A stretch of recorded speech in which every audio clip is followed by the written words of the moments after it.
If you can make sure that you don't fall back into rib flare when you're under duress, chances are these changes are gonna stick and that rib flare won't be coming back. My name's Greg Chaplin. I'm a physical therapist and strength conditioning specialist. And in this video, we're gonna be talking all about rib flare. We're gonna talk about what it is, why it happens, and why some of the rib flare exercises that you've been trying might not be working. We're gonna talk through the skills that you're gonna need to be able to start to address rib flare. And then we're gonna talk about how you can reinforce these skills and ultimately challenge these skills so that you can make sure that these changes actually stick. So without further ado, let's go ahead and jump right in.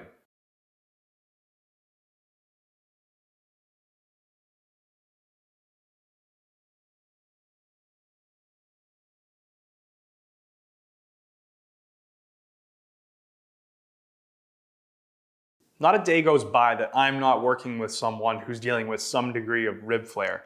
And it's important for you to know that not all rib flare is created equal, but the skills that we're gonna go over in this video should work for just about anyone with rib flare. So this leads us to the question, what is rib flare? So rib flare is this flaring out of the lower ribs, and really there's two components here. The first component is a shift of the entire rib cage forward in space as a unit, and then the second component is a shape change within the rib cage itself. So what we have is we have a shift forward in space, usually pushing this lower aspect of the rib cage forward, which then brings this lower aspect here forward to already start to flare.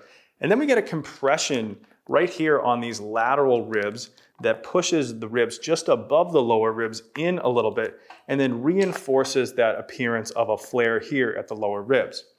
Now there can be many reasons for why this is happening, but usually what we have is a way to manage the demands of gravity. So we're pushing our rib cage forward to get a little bit more force down into the ground. Then we're usually leveraging a position of our diaphragm where the diaphragm is descended and pushing down on those guts and getting our abdomen to actually come out and forward. And so in this case, what we need to do is we not only need to address the position, but we also need to address the behavior of the diaphragm. Now, the way that we're gonna do this is through careful selection of exercises and positions as well as the breathing strategy.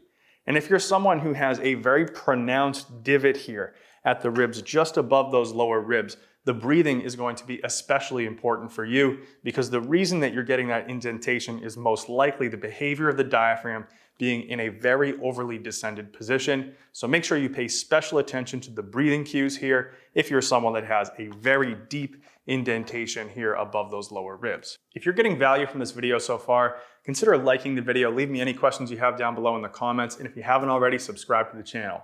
All these things help the algorithm to help me help more people.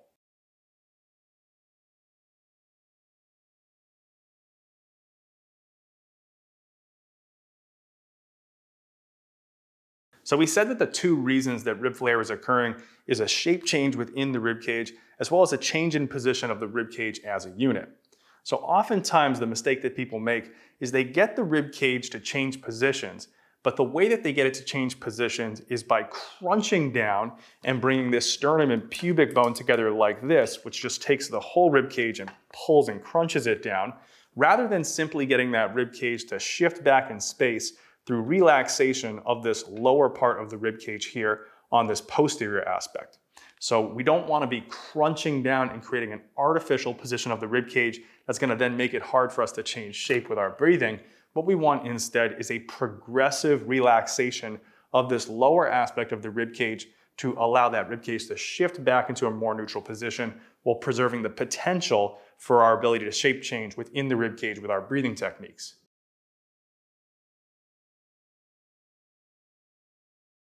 So when we have a diaphragm that's pulling down like this and pushing those guts down and forward, we can't use too aggressive of a breathing strategy, but we do need something that allows us to capture a full exhalation. Remember that that descended position of the diaphragm is the inhaled position. So to get that diaphragm to come up and allow these ribs here to relax a little bit in the exhalation phase, we need a long, gentle exhale instead of something like an aggressive exhale or too short of an exhale.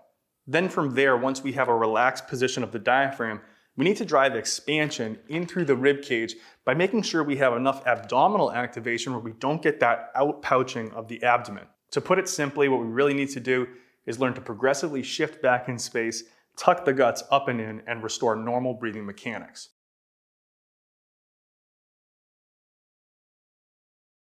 So now that you have a general understanding of what rib flare is, why it's happening, and some of the most common mistakes, let's talk through a better progression that you can use to make changes that will actually stick. So this progression is going to be broken down into 3 phases. The first being to actually access the breathing strategies and positions that we talked about just a second ago. In the second phase, we're going to take those same strategies and positions and start to reinforce them in upright, loaded positions. Now, the third, and in my opinion, most powerful part of this progression is to select activities that challenge our ability to maintain the positional and breathing skills that we worked on in the first 2 phases. So yes, in phase 2, we reinforce the skills that we have by choosing activities that make it easy to do that. But in phase 3, we actually choose activities that make it hard for us to maintain those positional and breathing skills so that we don't fall back into that rib flare. If you can make sure that you don't fall back into rib flare when you're under duress, chances are these changes are going to stick and that rib flare won't be coming back. So without further ado, let's go ahead and go through all the levels of the progression, starting with level 1.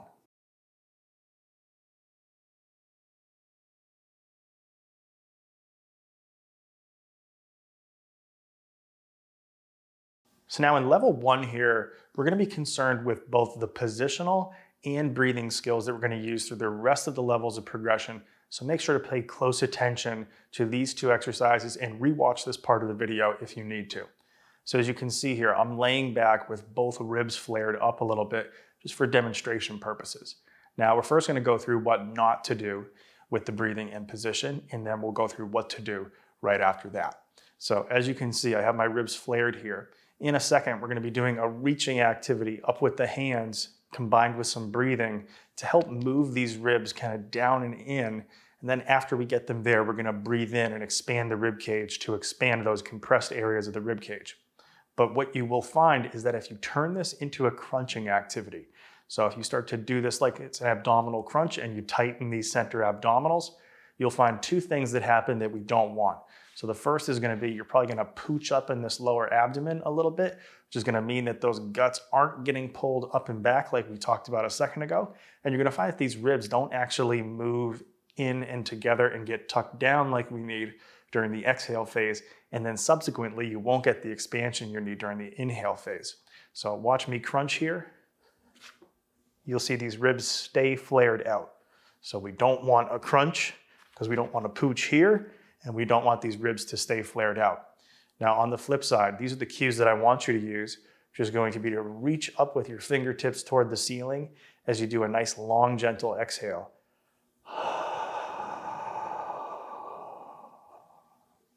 You're going to use a nice open, relaxed mouth here, and you're going to get as much air out as you can without forcing. Long, gentle exhale.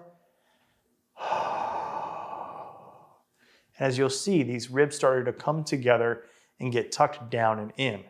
Now, when you did that, you should have felt a little bit of outer abdominal tension and deep abdominal tension. What you're going to now do is maintain a little bit of that abdominal tension as you take a breath in, and you're going to feel those outer parts of the ribs just above where the flare is expand a little bit out, and you'll also feel a little bit of expansion into the ground through that lower aspect of the posterior rib cage. So we've ended our exhale here, we've reached up. We feel we've closed that angle of the lower ribs a little bit. Now we're going to maintain a little ab tension from that step. Take a breath in and feel expansion above and behind. I'm going to do another exhale sequence, reach up. We feel this angle close even a little bit more. Now you can see I'm not flared. And then we'll take our breath in, maintaining a little bit of that ab tension, but feeling expansion out to the sides and behind.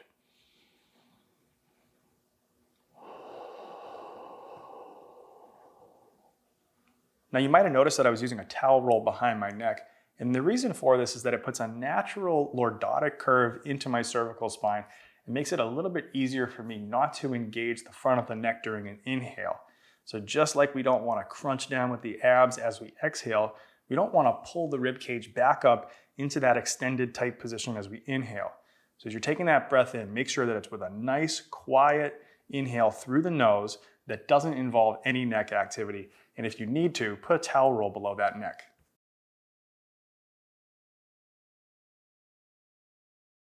So now in this first step, we've been talking a lot about tucking these lower ribs in and then expanding out the ribs above them and also these back ribs here. So a great way to start to reinforce this is to get into a sideline type position like this oblique sit that we're going to go through in a second. And the idea here is that we're going to use those outer abs that attach from the rib cage down to the pelvis to just tuck that flared part of the rib cage in a little bit. We're going to do this on an exhale through that open, relaxed mouth like we just practiced. And then we're going to take a breath in and feel expansion in the rest of the rib cage. Then we're going to repeat that on both sides so that we can work on tucking in the flare, expanding the rib cage in an alternating type fashion. If you have one side where the rib flare is a lot worse than the other side, I'd put that side closest to the ground and work that side a little bit more than the other side. Now, a lot of people will have more of a flare on the left side, so I'm choosing to do this with the left side closest to the ground. To get in the position for this exercise, you'll put the heels together, knees together, hips together, and you'll stack your body so that it's not turned towards the ground, but also not turned away from the ground either. You're going to take your belt line and the line formed between both sides of your lower rib cage and try to make sure that's parallel. Then from here, you can drive your elbow down to drive your rib cage away. And from this position, you're going to also make sure that you don't have a big arch in your lower rib cage. So if you're in this position and you're pushed forward like this, make sure to shift back just a little bit so that you're not flaring at that lower rib cage by orienting the whole rib cage forward as a unit. Now, just like we talked about in step number 1, we want to shift back and not crunch down. So if you're in this extended position, don't just crunch down without changing the center of gravity front to back. Instead, realize that you're pushed forward, slightly shift that rib cage back into position without crunching down. Then from this position, what we're going to do is we're going to do our long, gentle exhale through an open, relaxed mouth, and we're going to feel this rib tuck in a little bit.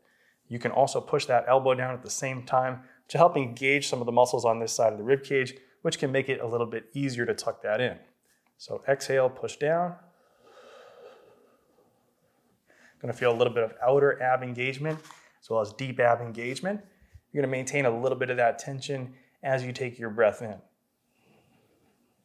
You're going to feel expansion going through all other areas of the rib cage, the side just above that flare, the front, the back, as well as the side that's away from the ground. You'll exhale once again, pushing down through this arm, and then maintain a little bit of that tension and inhale against it. Exhale, push down, then maintain that tension, inhale against it. Now to reinforce the activation here a little bit more, you can add a gentle reach with the top arm as well. So you'll simultaneously push down with the elbow as you reach with the top arm. Exhale, reach both with the elbow and the arm. Little pause, then take your breath in while maintaining a little bit of that abdominal tension from the last step. Exhale. Little ab tension, and then inhale against that. Now, I think it's worth noting that in these first 2 exercises, you can go wrong if your idea of ab tension is a ton of tension. You just want to take whatever level of tension gets created by the breathing itself and then maintain that. You will still get some expansion and movement through the abdomen. You're just controlling to what extent and how quickly it happens, so don't overdo it with the ab tension. Some of the other things that you can run into an issue with is not exhaling long enough, so make sure you get that long, gentle exhale. Don't exhale to the point where you're forcing it, but do make sure you get all your air out. After you get all that air out, sometimes you'll immediately want to take a big breath in, which is going to reactivate this neck and maybe even some of the back muscles. So don't get so much air out that it makes you have to take that big breath in, because remember, that big inhale can create an inhaled position and state of the ribcage and diaphragm, and that's what got us here in the first place.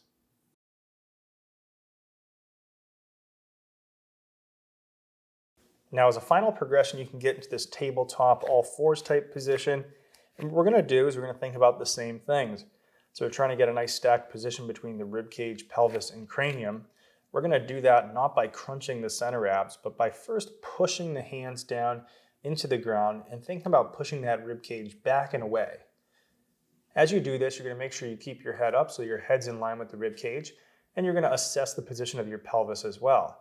If you're someone that's already tucking your butt under, you can relax that into a more neutral lordotic curve, Or if you're that person who has that anterior pelvic tilt and more of an arch in your low back, you might do a slight posterior pelvic tilt by imagining pulling your sit downs toward the ground. Once you're in this position, you're going to exhale and reach through the floor. You'll feel those lower ribs come together. Then from here, you'll maintain a little bit of that abdominal tension in the outer and deep abs and breathe against it with a gentle, silent inhale through the nose. You feel expansion in the outer ribs above the level of the flare, as well as the back ribs and the front of the rib cage as well. Exhale once again, reaching through the floor.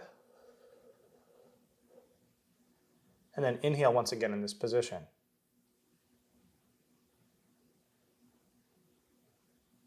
You'll repeat a few times, making sure you're not clenching those center abs, making sure you're maintaining that stack throughout, and making sure you get those long, complete exhales.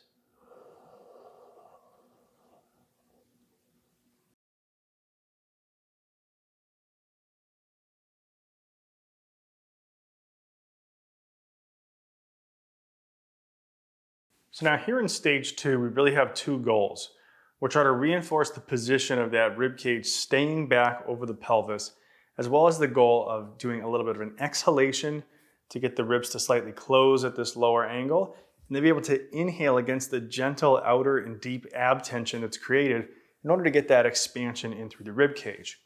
So we're going to select positions that make it easy for us to get back over the heel and midfoot of whatever the support side is. And then we're going to start to practice reaching without orienting that whole rib cage as a unit. So this activity becomes a great way to practice those skills because it helps us shift back, stack cranium, rib cage, and pelvis. And then we're going to have that resistance coming from behind. And as we reach forward, it's actually going to help us to stay back and stacked in that position. If we can use the right breathing here, we're going to get a very powerful reinforcing effect from the exercises that we did in step 1. So to perform this activity, we'll have one foot up, one foot back, most of the weight through the heel and midfoot. We're going to have a cable or band attached at a little bit below shoulder height from behind us. We're going to exhale as we reach forward, allowing that shoulder blade to wrap around the rib cage while maintaining that stacked position between cranium, rib cage, and pelvis. Exhale. Make sure we keep that stack. Then we're going to get that slight outer and deep abdominal tension. We're going to inhale against that as we pull back, and we're going to feel expansion in through the rib cage as we do that. Inhale to return. Exhale, reach. Gentle ab tension, tucking in of the lowest part of the ribs. Then inhale to return as we feel expansion through the rib cage. Exhale, reach. Inhale, return. Exhale, reach. Inhale, return. And with this exercise, we're going to make sure as we're reaching that we're not arching that rib cage forward. We're going to make sure that we get a little bit of gentle ab tension. We breathe in against that as we return to expand the rib cage. Exhale, reach. Inhale, return.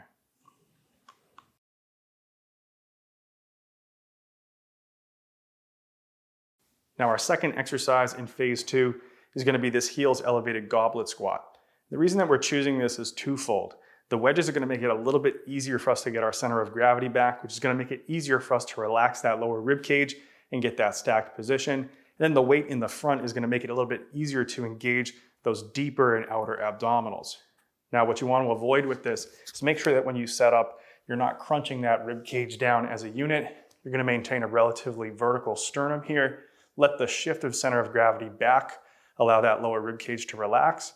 And then from here, you can even reach your elbows forward a little bit and feel those shoulder blades wrapping around the rib cage to further expand the backside of the body. Then from here, you're going to do your exhale. You're going to feel those outer and deep abs come in. You're going to inhale on the way down, maintaining a little bit of that pressure, but feeling expansion through the rib cage. Then you'll exhale to come back up to the top. Inhale down, exhale to return. And you're really trying to move straight up and down like a piston in a vertical cylinder here, maintaining the stack and a little bit of that deep and outer abdominal tension. Inhale down, exhale, return. Inhale down, exhale, return. With each exhale, you're going to get a little bit of that deep and outer ab engagement, and just make sure you keep a little bit of that as you're going down to the bottom. Inhale down, exhale up.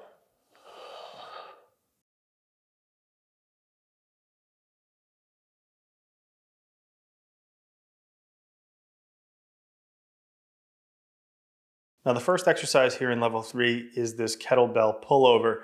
And what we're going to be looking for is our ability to control that rib flare as we're going back over our head with the kettlebell.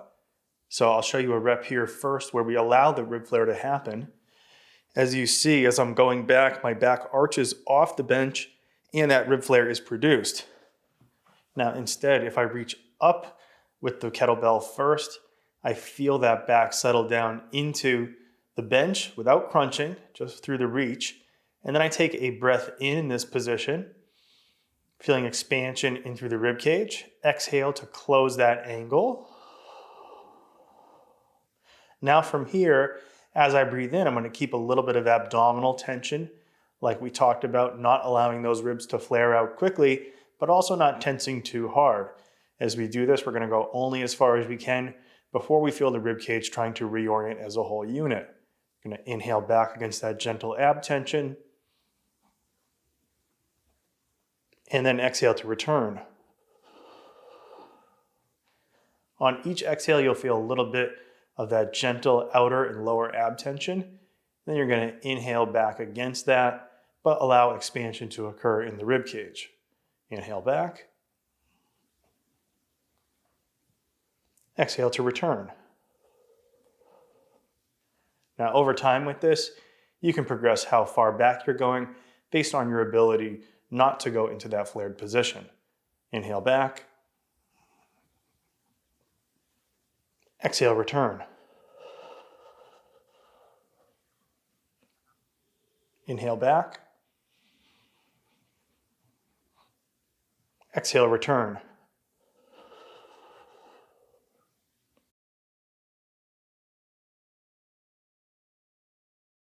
Now, the second exercise we're going to be looking at here in phase 3 is an overhead press.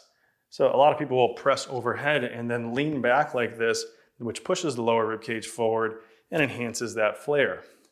Instead, what we're going to do here is going to take our gentle breath in, make sure that we're shifted back so that we're in the heel and the midfoot.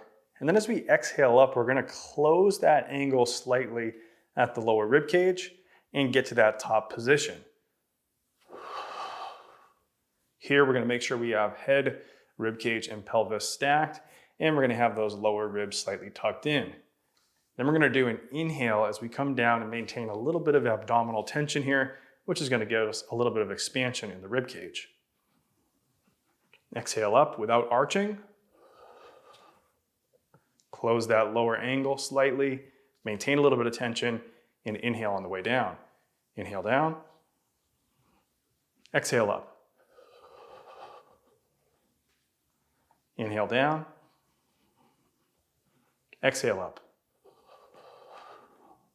And as you can see, this is a pretty challenging exercise to keep the cranium, rib cage, and pelvis all stacked and to avoid arching back at that lower rib cage. Exhale up. Inhale with a little bit of ab tension as you come down.